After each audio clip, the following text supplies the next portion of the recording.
Bismillah ar-Rahman ar-Rahim. Assalamu alaikum. This is your brother Sohail, here to just draw some goodness and perspective on the recent retirement of the NBA player Steve Nash through an Islamic perspective by using the Quran, the Muslims' holy scripture.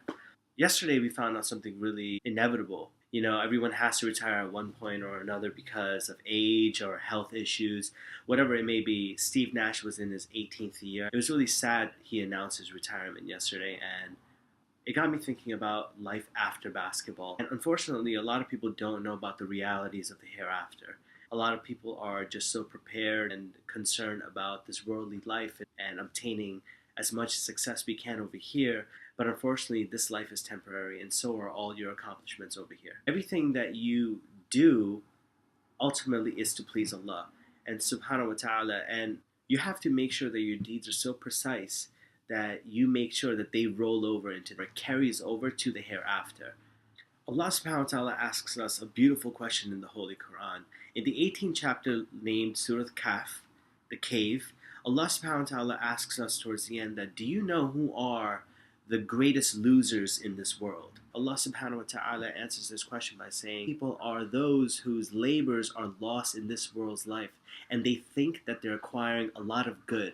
A lot of us believe that the work that we're doing here is so important that it will carry over into the hereafter, when these are just skills of our hands. But for our deeds, what truly will carry over, we're not really making sure that we do enough of them to help us in the hereafter.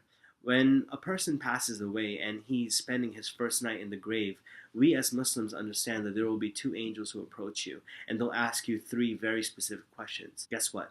One of the questions that they will not ask you or me or Steve for any matter is how many MVPs you have won. It's irrelevant. That is not a question that unlocks the gates of paradise. Paradise cannot be purchased with a trophy of any sort. Your deeds and the values of your obedience to Allah subhanahu wa ta'ala, and of course His mercy, is what grants you access into paradise. What you are questioned about on the day of judgment is, how did you assist your family, the poor, and humanity at large? So the assists that really matter are the ones that help others or draw closeness to Allah subhanahu wa ta'ala. The ultimate prize in the hereafter is something that lasts forever, and it's not just a few years. An NBA championship should not be your ultimate goal. I propose your ultimate goal should be paradise. If I were to give you an analogy of the life of this world to basketball, just like basketball, you have 48 minutes to score as many baskets as you can. Similarly, in the short amount of time that we have on this earth, 50, 60, maybe 70 years, we have the same opportunity in that time frame to score as many good deeds as you possibly can. And if you make it into overtime, maybe even possibly older than 70 or 80, you have a chance to earn even more good deeds to help your chances to enter paradise. So this was just a small analogy to understand that if in basketball we want to score as many points as possible, why aren't we trying to do the same thing in this world with the limited time that we have and earn as many good deeds as we can so we can enter paradise? I ask Allah subhanahu wa ta'ala to help you, help me, and Steve, and guide us all to the right path. Allah subhanahu wa ta'ala knows best. Inshallah, until next time, Assalamu alaikum wa rahmatullah.